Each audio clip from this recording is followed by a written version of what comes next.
And now it's time to assemble the water balloon bombs. Now there's two types. First one is very simple. It's two pieces. This is what I call the egg cup holder because it kind of looks like an egg cup holder. An egg cup holder with fins. All right, so what we've got here is the launch lug is printed on, and this round fin will go into these indentations on the straight fin. And that's after everything is cleaned up. As you can see, it's got some zits and blobs on it. I tend to over extrude a little bit to make sure that I've got good layer adhesion. And what we need to do here is basically just some cleanup work. There's a slot down here on the end. It's got some stringing across it. We're going to have to clear that out. And then I'll show you how the water balloon attaches. So essentially what we want to do is clean out anything that's on the inside that might roughen up a water balloon and cause it to pop prematurely. Also, we need to make sure that a metal rod of the appropriate size will go all the way through this hole cleanly, which currently it does not. These are fresh off the printer. So, let's just get to work. I'm going to use a round file. It's a round jeweler's file, kind of coarse. And go all around the inside and take down any flash that might be left over. It was printed on this flat right here. Okay. Feel around on the inside with your thumb. Feel for any rough areas. Okay, I just felt a crack. And sure enough, right here and here. So, before I go any further,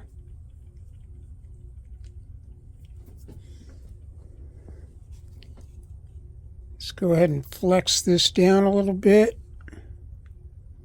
Get a drop of CA glue right into the middle of it all. Doesn't take much.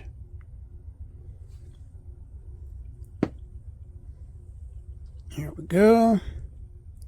Keep it flexed so that the cracks open up.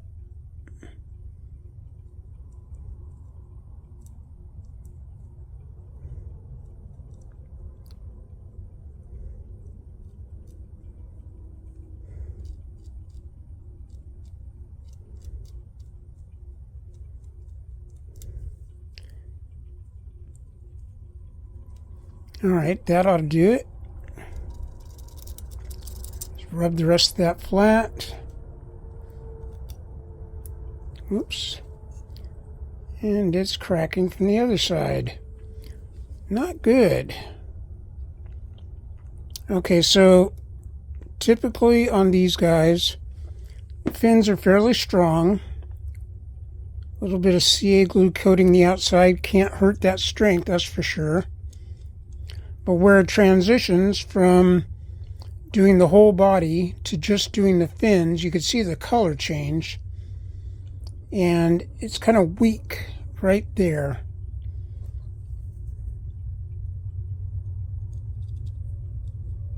All right, that's done well. Let's get some accelerator on there. And if I can keep my hands out of it, I'll just move on to the next thing. Okay, I'm going to open up this hole a little bit.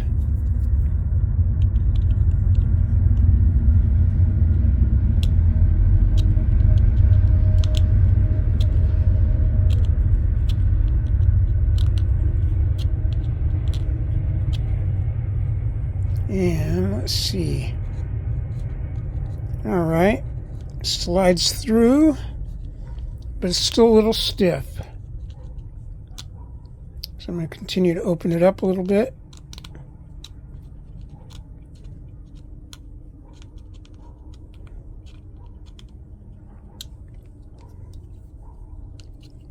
Do this from both sides.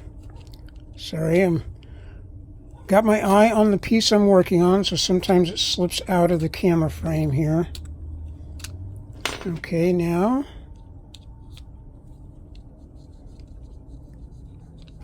alright, that's loose enough.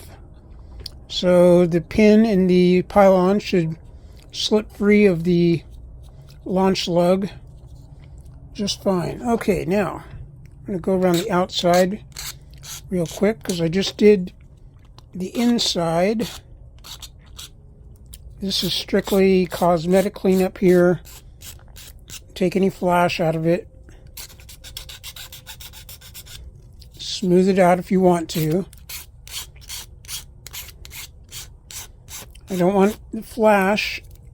Oh, here we got, see, I have problems with my printer with the first and second layer adhesion. It's been an ongoing issue.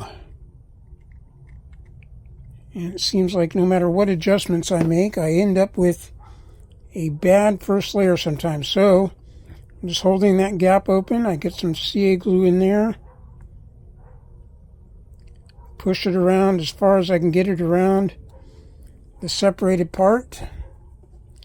And then I'm not going to do this on my mat. Let me expose some wood here.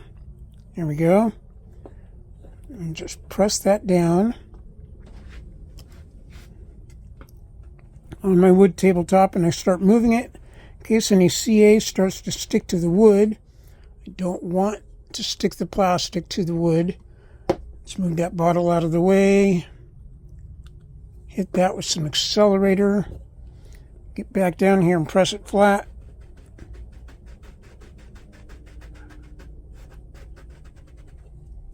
All right.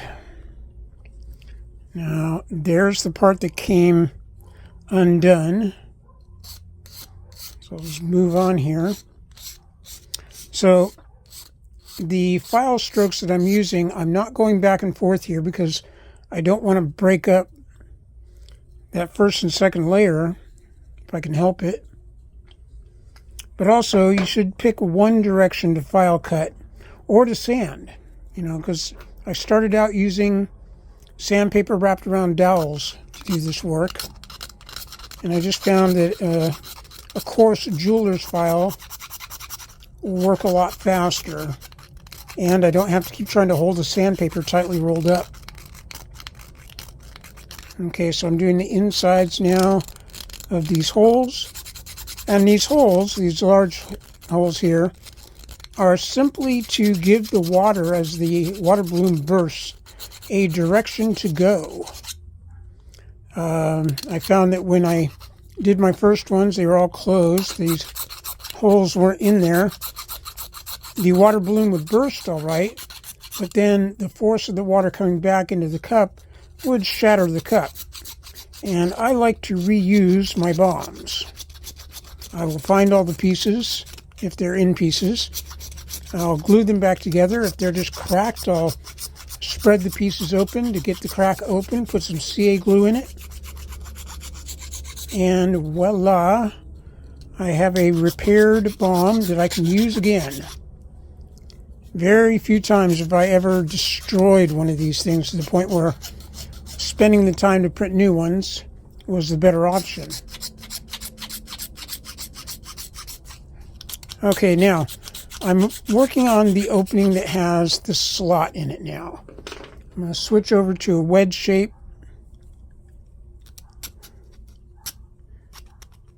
File, and I want to try to make the walls of that slot as smooth as possible. I'll go at it from both directions. And actually, I know that I can fit the tip of this file all the way down the slot and maintain the slot's integrity. It won't get too wide.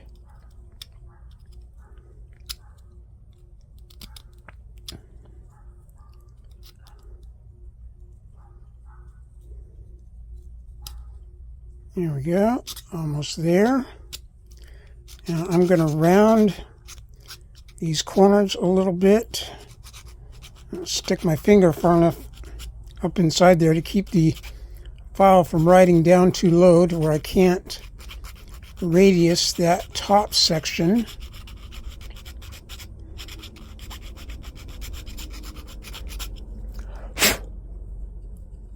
Okay, pretty good.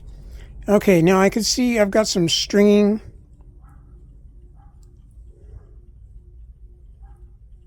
going across the from fin to fin right there. Let's see. There we go. So sandpaper works good for this. I will use my file.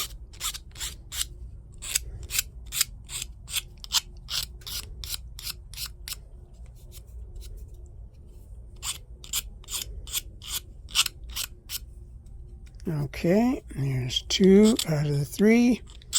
Now this is just cleanup work. If you wanted to skip this, you probably could. Okay. Now, for these little J-shaped slots, there is actually a round radius right there. I'm going to go ahead and use the tip of my round jeweler's file and just cut into this a little bit on all 3 of these. Careful not to break these off.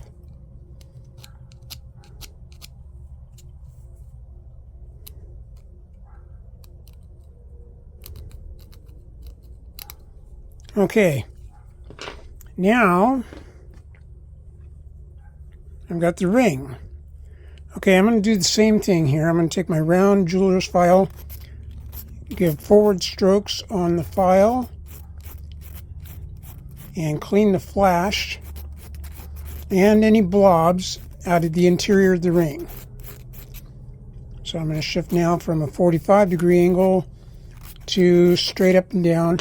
I can also use a regular round file for this. Now see, I broke my own rule there, and I went both directions, and I pulled this first layer off here again. All right, so I'm going to go ahead and repair that. Be right back. Okay, now that I've repaired my fin, my ring fin here, see if I can get this into focus. There we go. One direction. Let's turn this so it's actually cutting. There we go. Gotta remember not to pull back on this.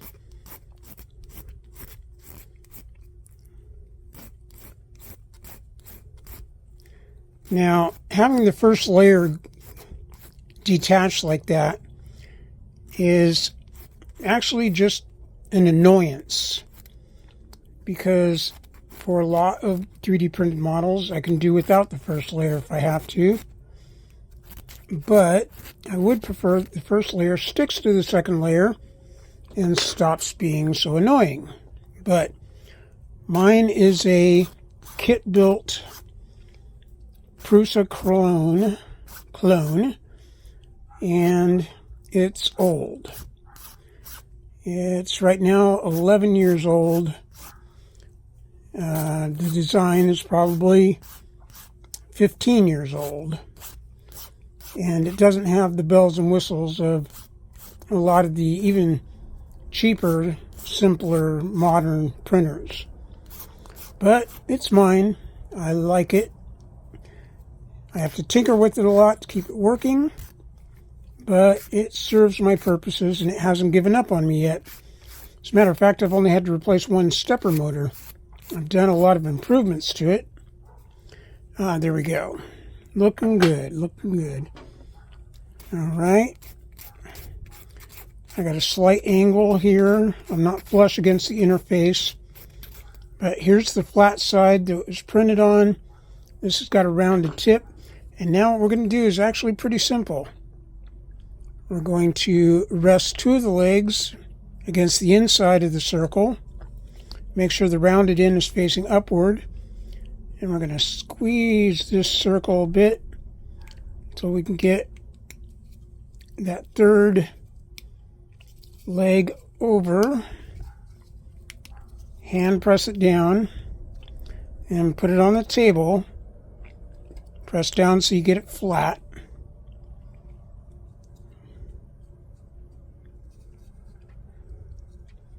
Okay, now the leading edges are tucked all the way up into those round spaces there. The fin is sticking out just a little bit here. That's not bad though. All right, now I'm going to take a wee bit of CA glue from the backside and put one drop on each fin.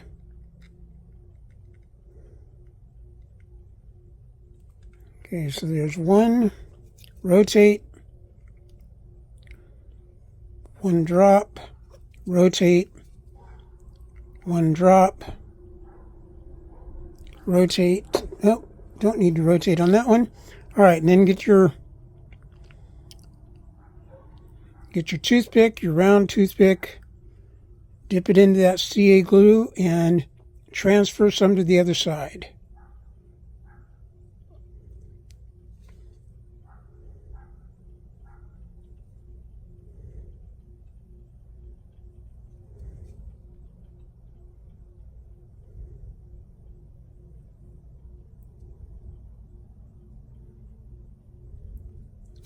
Okay, there's time enough.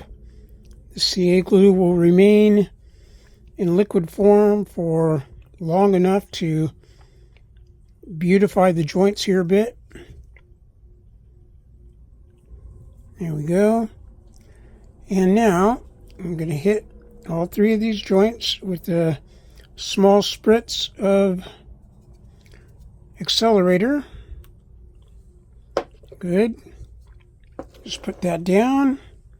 We'll come back to that in a minute. Now that CA has had a chance to sit for a little bit and set, you can see that the ring is firmly glued into place, and this little egg cup holder bomb with fins is ready to work. So I have here a water balloon filled with air. This is the size you want, small water balloons, and I'm going to show you how this works. So, see the back end of the water balloon here? I'm going to put that through the hole with the slot right there. I'm going to grab a hold of this, pull it back, and put my thumb in front of the knot. Go into the center here and pull the knot through the slot, just like that. And now you have a fully realized water balloon bomb. All right, now I typically use a syringe, in this case the Cajun injector, and we're looking at about 1.5 ounces full. I'll put the water balloon on the end of this, fill this up with water until it's right at the top, and stick the plunger in, and off we go. Fill up the water balloon with water, pull it off, tie a knot in it, and it turns out to be just about the right size where you're going to put a straight edge on here.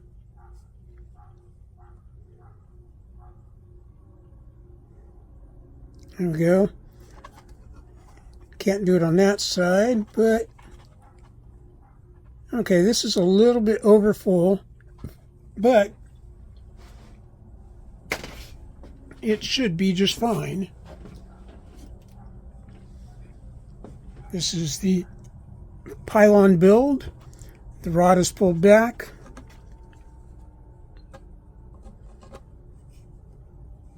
You can see there that the egg cup holder water balloon fits perfectly well onto the pylon. All right, so that's a simple bomb. There we go.